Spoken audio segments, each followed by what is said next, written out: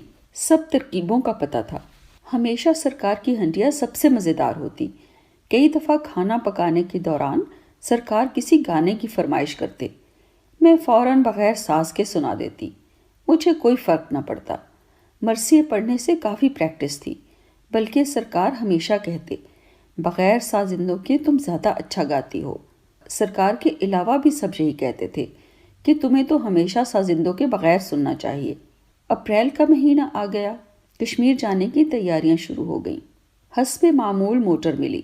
جموں میں صرف نندا bus service کے ساتھ ہی ایک پیٹرول پمپ تھا جہاں سے سب موٹروں بسوں کی ٹنکیاں فل کرواتے، بلکہ 1-2 ڈرم بھی بھروا کر ساتھ رکھتے تاکہ راستے میں ختم نہ ہو جائے۔